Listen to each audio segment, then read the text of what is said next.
The UFC returns to Miami for another big event. This time, 327 from the Kaseya Center Saturday night. One change to the main card saw the removal of the flyweight title fight between the champion Joshua Van and challenger Tatsuro Taira. The fight has been moved to 328 in Newark, May 9th. So one title fight instead of two, but I think this card on paper at the very least should deliver in the 305. Hey everybody, I'm Tommy Tran, now joined by combat sports analyst Danny Brasco. We are efforting Brian Campbell to join us as well as we preview the UFC the rest of the hour here. So we're going to tackle BC's storylines, which he's posted on CBSSports.com, but Danny well versed on everything that we're going to be talking about today, and of course that numbered card exclusively on Paramount Plus. So let's start with a card and a fighter that's going to be lower in the card. The division reset could open the door for Tatiana Suarez's title redemption here. What are your thoughts on her this weekend? I mean, this is a fighter who's really revving her career back up. She was an undefeated grappler, her only loss in her return after a long layoff due to chronic injuries against Zhang Weili, a prolific champion at the strawweight division. And Zhang Weili moving up to flyweight and losing to Valentina Shevchenko opens the door for a lot of contenders. We saw Mackenzie Dern capture the strawweight belt.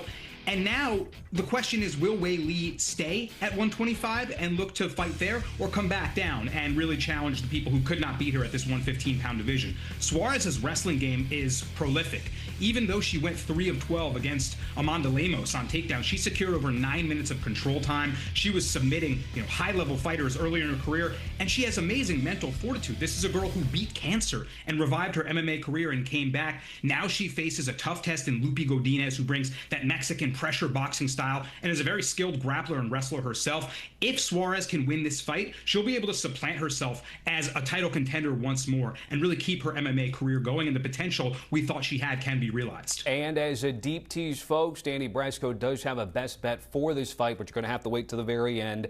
We will tackle that later on in this preview. Let's go from 5 to number 4. Brian Campbell saying this, Danny, is Josh Hokit the cure for a stagnant heavyweight division? I mean, this guy puts on a show, and he'll get on the microphone and talk his smack. It's perhaps why he's elevated his status all the way to a fight against Curtis Blaydes, a former title contender, after a win over Denzel Freeman. This is a massive level jump for a guy in Josh Hokit that is certainly already getting a lot of notoriety, whether controversial, whether you like him or you hate him. You're talking about him because this guy is a former Fresno State football player, a wrestling standout in high school, and a guy that just brings the fight to his opponents. He's a smaller heavyweight than a lot of his counterparts, but he just brings the noise with his speed, athleticism, mixing in his boxing and wrestling, and thus far he's overwhelmed everyone that he's faced in that octagon. Taking on Curtis Blaydes, a guy with a wrestling pedigree himself, strong boxing, and a big dude for a heavyweight, is going to be a totally different test for him. So I'm excited to see what Hokit brings in this huge level jump. I'm glad you brought up Fresno State because that was my old stomping grounds before CBS. And you're right, he was a 2-sport star, wrestling, football, Fresno State. Also spent a little bit of time in the NFL with the Niners as well. So certainly he has the athleticism. To your point, he's got a little bit of the WWE chops that he's trying to put there. We're going to break down the fight later with BC. But just as a follow-up to, again, the matchmaking part of this, Danny, do you like the matchup with Blaydes, given Hokit's only got 8 fights? I know it's 8-0, but has he really beaten anybody? Did the matchmakers get it right, you think? I mean, the way he's talking, I feel like we got to just thrust him up the division. And also, Blaydes is coming off a split decision win over Rizvan Kunaev. That was controversial. I actually scored that for Kunaev despite betting on Blaydes. I felt I got away with one there. But Blaydes showed something. He showed grit. Even maybe if he didn't deserve the win, he showed his chin is still there, his durability is strong, and he can go the hard 3 rounds. So if Hokit is forced to face some adversity, he hasn't answered any questions yet. He's just walked through a lot of his opponents, and that's what I'm really curious to see. I think matchmaking did a good job to answer, hey, is Blaydes still relevant at the top of this division, and is Hokit the real deal? Not bad, from contender series to main card on a numbered event in a short amount of time for one Josh Hokit. All right, BC at number 3. Danny's talking about the 205 division here. People perhaps sleeping on Amazat Murzakanov. Do you think people are actually doing that with him? I mean, Azamat, the professional, is sharp. He's 16-0. I think odds makers aren't. They're favoring him in this fight. Not too large of a favorite, though. They're giving Paulo Costa a competitive chance. I think this is going to be a solid fight up at 205 pounds. And a guy, in Azamat Murzakanov looking to really prove that with a knockout win, he deserves for a title shot. That power jab he put on Alexander Rakic in his last fight showed just how sharp he is from that southpaw stance.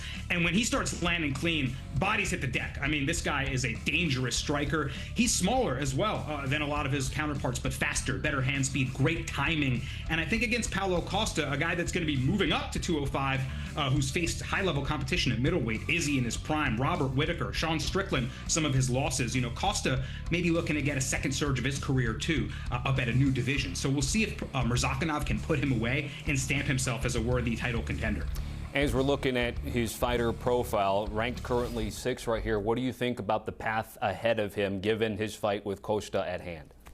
I mean, the path ahead of him first is Paulo Costa at 205. I remember Paulo Costa going a hard 5 rounds against Marvin Vettori, and I'm wondering if his cardio and durability is going to be increased. We know about the secret juice that Costa likes to talk about and joke about. Hey, I mean, his power is going to be, you know, even more dangerous than it ever was at middleweight. So first, before Murzakanov, I can kind of crown him a guy that I want to see moving forward. I want to see him get through a guy in Costa that's faced extremely high-level competition. Costa also likes southpaw opponents. He just put on a really good performance against Roman Kopylov. We'll see how that southpaw versus orthodox matchup works and if it's in Murzakanov's favor this time. Again, we'll break this down a little bit more in depth, but finally, the final 2 storylines and talking points for Brian Campbell.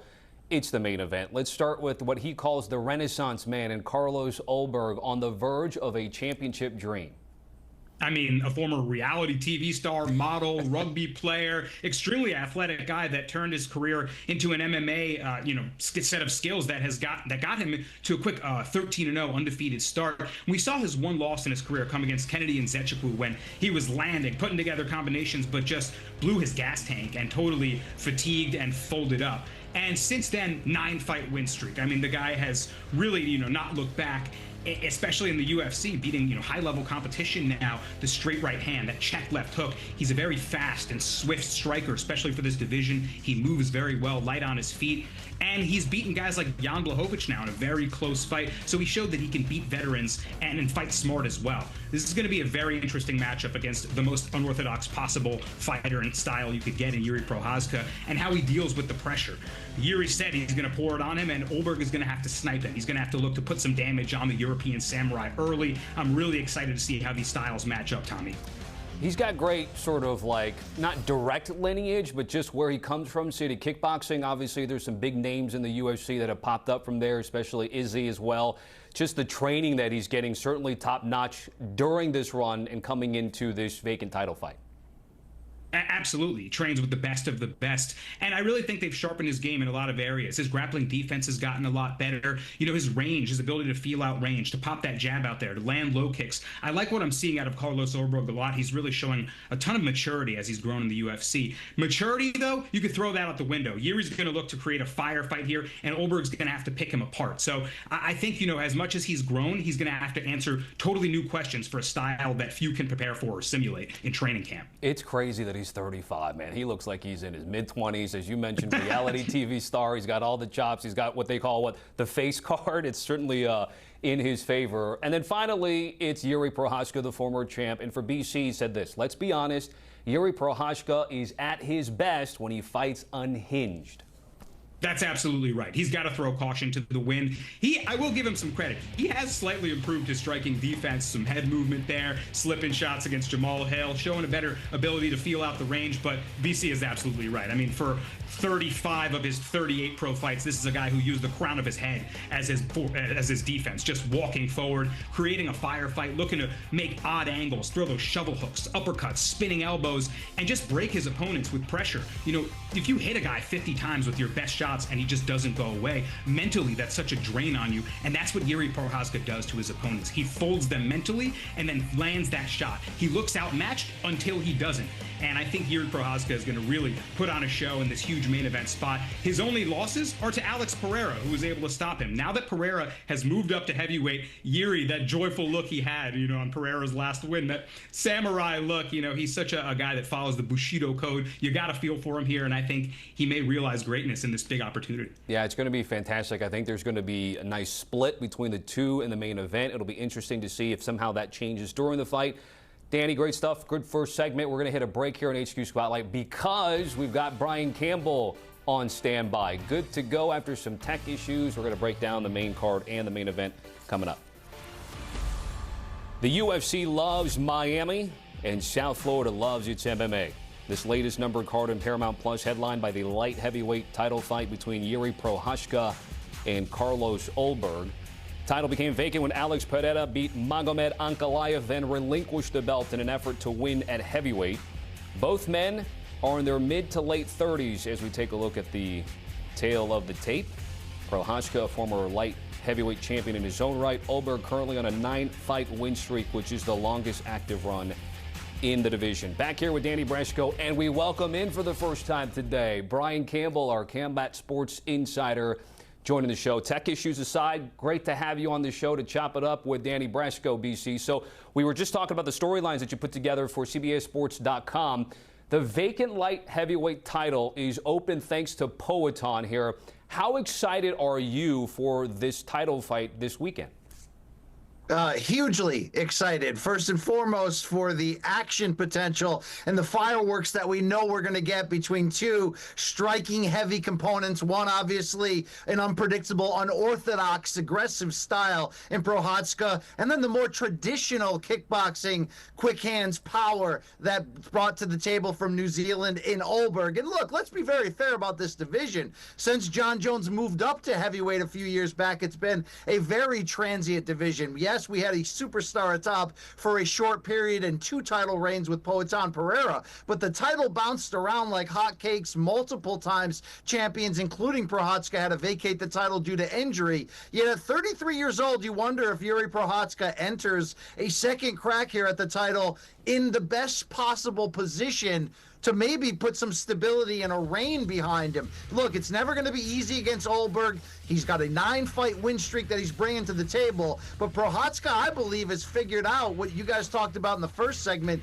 that he's just better when he's being as dangerous as possible. And that doesn't necessarily mean foregoing the defense, even though he stands with his hands down and his chin exposed. It's part of his mindset. It's part of his game plan to lure you into a brawl. And he's as technical a brawler as you will find with those explosive, unorthodox shots. He's got a great gas tank, as we know. He can pull you into the deep end of the pool. So am I excited, Tommy? Oh, heck yeah. This one's going to be fireworks for as long as it lasts. You know, the great thing, too, is you had to kind of come back against Khalil Roundtree Jr. to come back in that last round to take care of business to get to this point.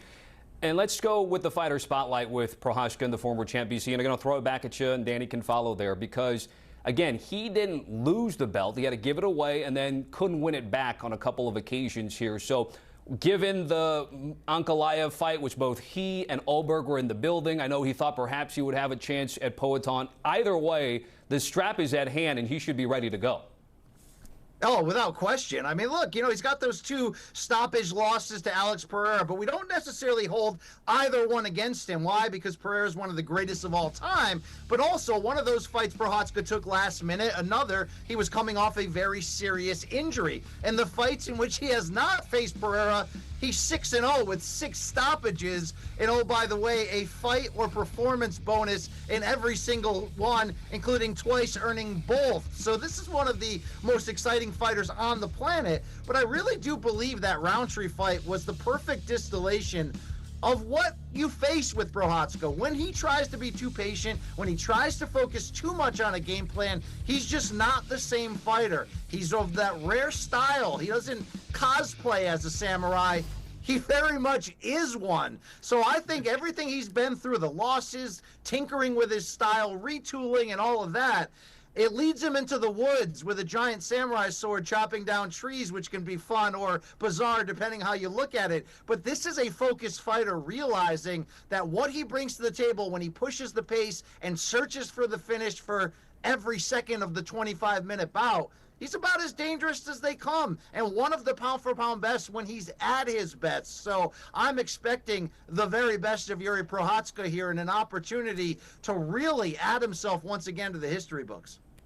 And BC, he's such a great hunter because of that mentality. The darkness retreats, the striking oak trees in the woods, and the ability also now to go train in Mexico City at high altitude, maximizing his skill sets, that cardio, that pressure that he pours on. I'm really excited to see what Yuri brings training at altitude too. If he's really even up that cardio and that ability to take a shot, we know cardio and chin are married, then man, Ulberg's going to have a lot to deal with in front of him here. And like you said, he's really got to just lean into that style, create chaos, go into the fire, because that's what he does best.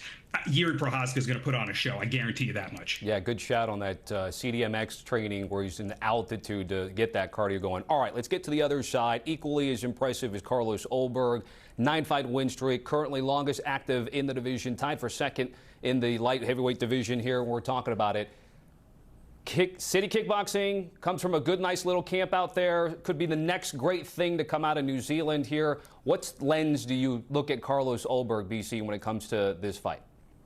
Well, he's taken the long road. It's very rare you'll see someone get to the point of 9 consecutive victories without earning that title shot. But what is interesting is he's made us all a believer in him along the way on that journey. We remember, of course, he was knocked out and he also gassed out in his UFC debut. But the 9 wins has been a very small incremental push in terms of the quality of opponents. So what I mean by that is there were a few years there where we really questioned, is he just another pretty face? Is he just an exciting fighter from a great camp that we're lumping into the championship picture when he hasn't truly earned it?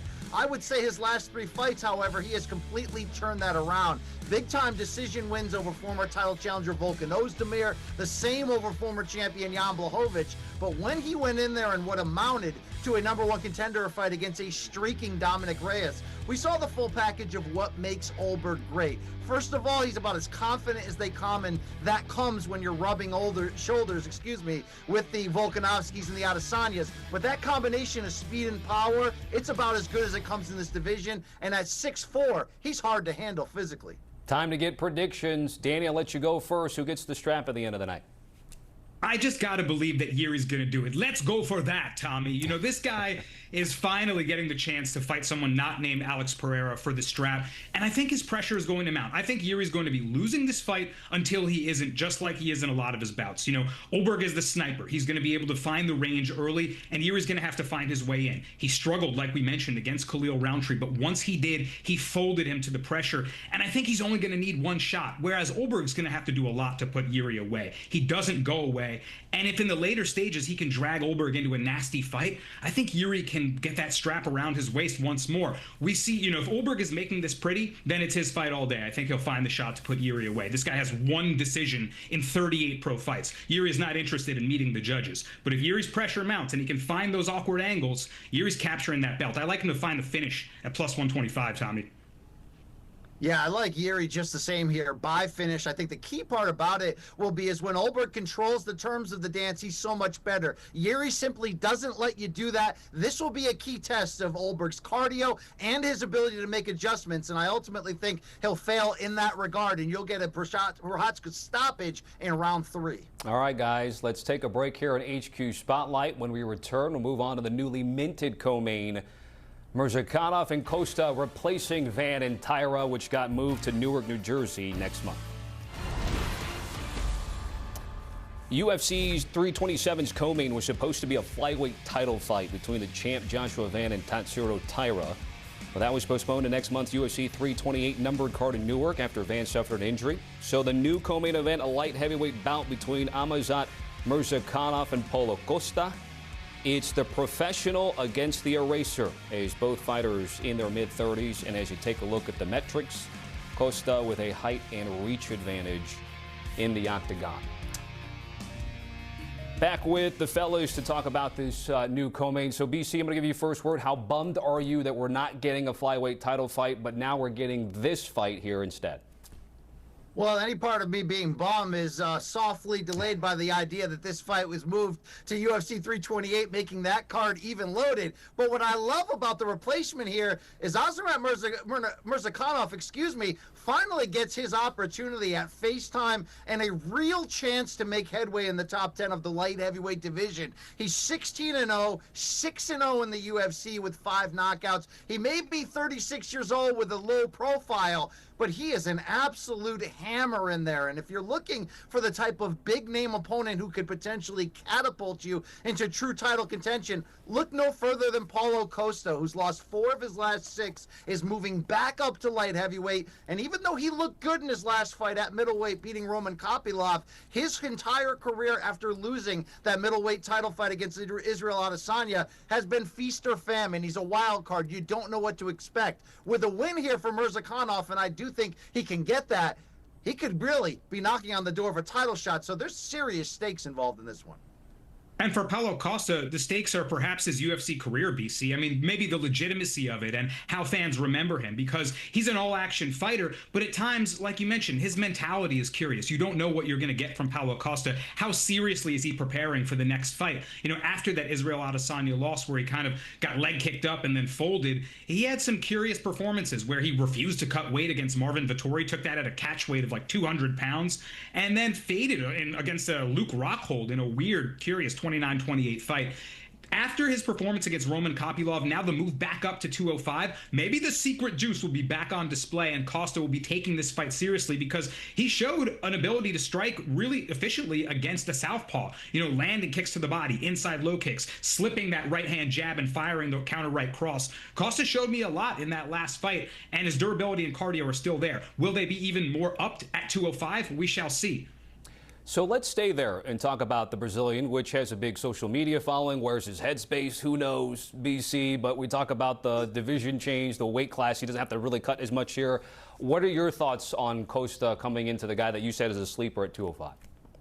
Well, look, he's a superstar. At least he carries himself like one. He can be comedic on social media, although, boy, can he go too far. But it's just so hard to know what you're going to get. There are fights where he doesn't follow a game plan, and he walks into oncoming traffic. And while that has delivered classic brawls like his unforgettable fight with Yoel Romero, sometimes it feels like he's just following his opponent around. I think that we're right in saying that we did see a rededication in his last bout against Roman Kopylov, but for all the talk here about what Murzakanov can get with a big win, I echo what Danny's saying. Not only does Costa need a win to retain the idea that he still is an elite fighter, but we haven't even talked about the idea of what Paulo Costa contending at 205 could actually look like. He did move up to light heavyweight for that bout against Vettori that was mentioned, although because of the missed weight in that. But now we're seeing him actually committing to it. If he can turn off a victory and give the first defeat to Murzakanov, we are talking about an interesting name that you can splash in there against the large number of former champions, big-time strikers that prevail in this division. Do I think we'll see the best of Costa? I hope. But ultimately, if he gets disciplined by the power of Murzakanov, we may see him back in that same spot where we're yelling at the television going, what are you doing? When he's dialed in, though, the speed, the power, the willingness to go through the fire, he is a tough out and not just a big name. Danny, let me go back to Amajad from a BC perspective, because the Russian has a really good finishing rate, 13 of his 16 victories there. Is a result good enough, or is he going to need something with a little bit of flash, a little pizzazz here to really become a contender in the division, you think, Danny? It's pretty tough to finish Paulo Costa. He's an extremely durable fighter. So I think if he knocks him out, that will be that flash and pizzazz that you're really looking for.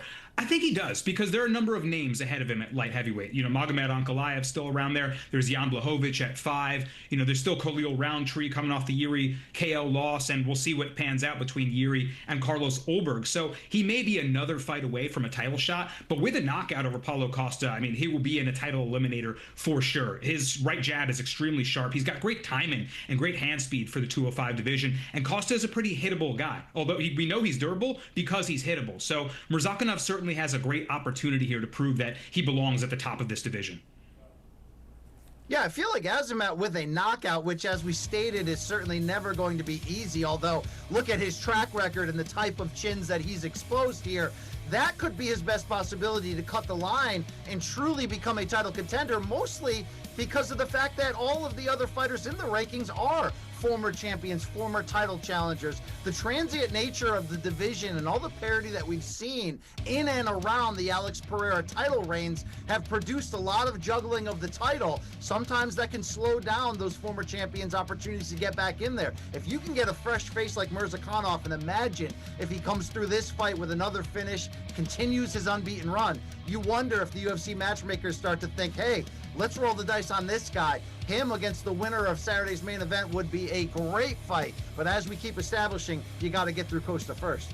As terms of the fight here, Danny, giving you first word, you want to take a stab at the dog here, or what do you want to do with this fight? Against my better judgment, I'm going to predict that Paulo Costa shows us something here at 205. I don't know if I'll be betting on this, but I'll predict against, again, what my mind is telling me, and that Murzakanov's technical striking will just outpoint Costa. But what I saw against Roman Kopylov is a comfortability against southpaws and also that intimidation factor. If Costa can land a heavy right hand, start slapping body kicks and inside low kicks, he can kind of get you to freeze against him where Costa gets to occupy the space. That's where Costa needs to be smart when he's occupying that space, to push Murzakanov back, to not get hit with big counter punches, and to be able to just really use that presence at 205. I think there's a chance that his durability and that his power will go up even more. And if Murzakanov can't back him up, Costa's coming in this fight. So, I don't know if his mentality will be there. I don't know if we'll see a great game plan and fight IQ, but I do think he has the chance to hurt Murzakanov. And if that happens, look, maybe I'm being too critical, but I can't unsee Murzakanov losing the third round against Dustin Jacoby in a 29-28 fight, BC. And I think there's a chance that Costa comes on late in this one.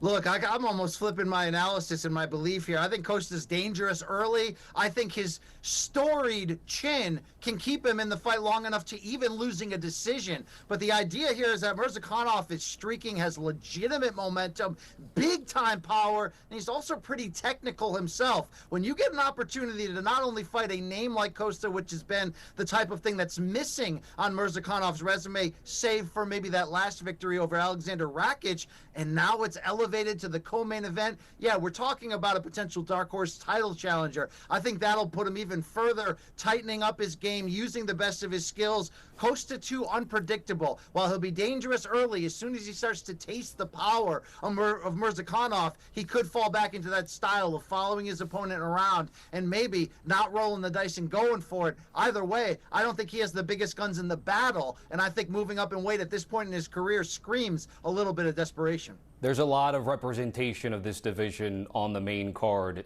this weekend, but when we come back, we're going to go with the big boys. Veteran big man Curtis Blaydes and the upstart Josh Hokit, the topic of conversation next on HQ Spotlight. Let's keep it going. Here's a look at the rest of the main card, including Dominic Reyes, who lost to Carlos Ulberg in their last fight. We'll look to get a win, then watch the main event after his bout with Johnny Walker. Flyweight title fight falling off the card. Nostalgia bait by promoters Cub Swanson, Nate Landwehr in action. 42-year-old UFC Hall of Famer from Cathedral City out in SoCal. Going to call it a career after this fight with the man from Tennessee. All right, back with the fellas to tackle a few of these fights here. And BC, I'm going to give you the heavyweight. You know how I feel about the division. I want this to be a good division. Curtis Blaydes, Josh Hokit. Some say it's the right fight. Others say perhaps Hokit a little too early on the scene here. What do you make of it? Look, I question if it is a little bit too much too soon right here, but at the same time, the heavyweight division needs life. And in this current era, there's only two American-born champions in all of UFC, Mackenzie Dern and Kayla Harrison. So the idea of fast-tracking Hokit, unranked, 8-0, all finishes, but yet is fighting the number 5 ranked fighter, the perennial contender Blaydes, this is must-see TV. And the reason is this: for as much as Hokit lacks experience compared to Blaydes, he has above average for heavyweight hand speed and an ability to get his punch to your chin, and that has resulted in a series of finishes. When you look at Curtis Blaydes' career, he's always been at the top, but all 5 losses have been by knockout, and they've come against 4 of the biggest punchers in this division over the last decade. Hokit has the type of game that could give him trouble. He's also a former All-American wrestler in his own right, Hokit, so he can deal with what Curtis Blaydes brings to the table. This is a very interesting matchup because when we think of heavyweight fast-tracking, we remember Brock Lesnar fighting for the UFC title in his 4th pro fight. But if Hokit can get the win against Blaydes, there's not too many fights left if you beat the number 5 guy before you are being considered for the championship. Look, I think Hokit's cringe on the mic, but he gets people's attention. He can also knock you out. I'm going to lean on Blaydes here and the experience to get the decision because Hokit's only been in the 3rd round 1 time in his career. But this is a fight worth watching. That's coming a lot from you being a pro wrestling guy, by the way, if you're going to say that about Josh Hokit, my man. Let's get to, as I talked about, a saturated light heavyweight division that will be featured prominently on Saturday night. Danny, Dominic Reyes, who in another universe would actually be fighting for the title, yet he has these guys ahead of him. How do you think the fight goes with him and Johnny Walker? How does anyone think this fight is going to go? I mean, my goodness, what can you expect against these 2 guys whose durability is super questionable? I mean, we think about their power and their ability to knock their opponents out, but more clearly in my mind, I remember the brutal KOs that each of them have sustained. We know about Dominic Reyes' rise, the controversial loss to John Jones. A lot of people scored that for Reyes, and after that, just a brutal KO losing streak.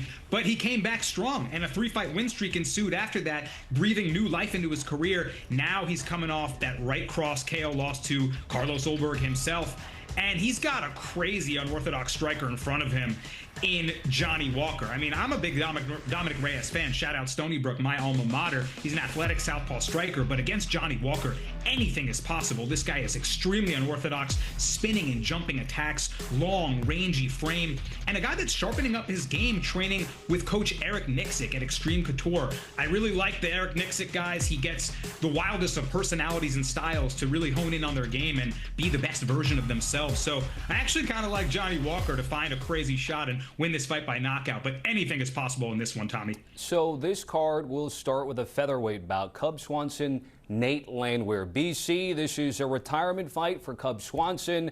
Usually they don't end well. What are you anticipating when this one takes place inside the octagon?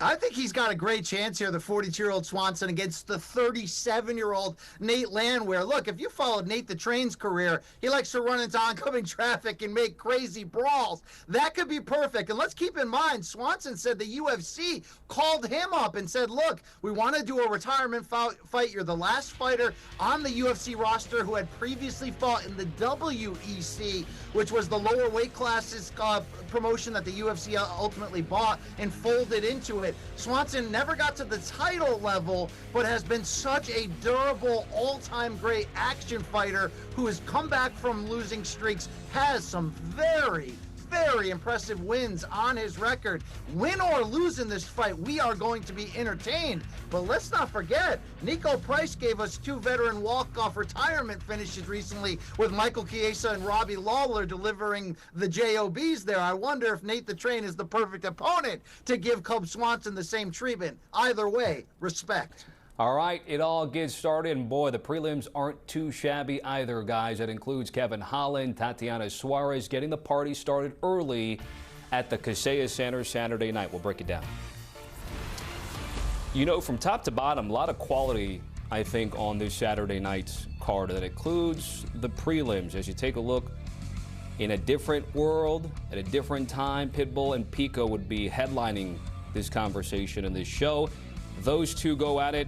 At the featherweight division, you see Kevin Holland and Randy Brown, and then there is Tatiana Suarez and Lupi Godinez there in the women's strawweight. All right, back with BC and Danny Brasco. Suarez Godinez, a topic of conversation that we'll start this segment with. BC, what are we looking out for here? Well, let's see if Tatiana Suarez can work her way back into a title opportunity with help from the idea that the fighter who defeated her in a one-sided loss 2 fights ago, the legend Zhang Weili, has given up her title in the meantime, moved up to flyweight, and even though she lost to Valentina Shevchenko, it opened up the door for Mackenzie Dern to take over this division. But Suarez's story has been long filled with injury and layoff. When she finally got in there against Zhang Weili, it didn't go her way. But at 35, she bounced back with a nice win over Amanda Lemos, and now has a very key fight here against Lupe Godinez. She's ranked second here in the division, and a win could set up a very attractive matchup with Dern from the standpoint that Suarez has that knockout wrestling ability, and Dern, of course, one of the best Brazilian jiu-jitsu practitioners. But the one thing that Suarez was lacking against Zhang Weili was the stand-up, and Lupe Godinez is aggressive, exciting, not afraid to box and get into the fire. So this should be a very exciting fight with a big opportunity for Suarez, especially if Zhang Weili does not come back to the division, and that has not been decided yet. This could get her back into the title mix to finally have that shot again at fulfilling her great potential. Danny, what about you at welterweight with Holland and Brown? This one has fight of the night potential. Randy Rude Boy Brown versus Kevin Holland. I mean, expect fireworks, because these are two rangy and sharp strikers that are both looking to bounce back after tough losses. Holland is coming off consecutive losses, one as a minus 650 favorite against Daniel Rodriguez, where he got beat up in a firefight, and last against Mike Mallet, where a lot of people are questioning, his heart right now and his wantingness to keep going and fight at a high level. When he's on, Kevin Holland is as sharp as they come. He can come from any angle. His 81-inch reach allows him to land that right hand from halfway across the cage, and he's also got that Travis Lutter BJJ black belt. He's dangerous with his submissions. He can club and sub with the best of them, snatch up a choke or an armbar when you're hurt. But he's up against Randy Rude Boy Brown's slick boxing, man. That jab, that front kick, that smooth movement, slipping and ripping, head movement. Randy's really, when he gets into flow state, is tough to deal with. And I think if he can make this a boxing fight, Holland might have some trouble. Holland can keep it at range, land his kicks, and make it wild. Then Randy could get chinned again like he did against that knee of Gabriel Bonfim. I think both these guys are likely to hurt each other, and I'm looking forward to seeing these styles match up, because it's going to be wild. Guys, if we can, let's throw up the prelim card once again. That's headlined by Patricio Pitbull Freire and also Aaron Pico. And BC, I'm going to give you first word, because both of these guys got notoriety, a different organization. Which fighter to you has had the tougher time in the UFC and is also in dire need of a victory this weekend? I mean, you could say that's both of them, but certainly Aaron Pico, when he came in that debut against Lerone Murphy, people were talking about a title shot if he had won. Unfortunately for him, he suffered a highlight reel loss on that spinning strike.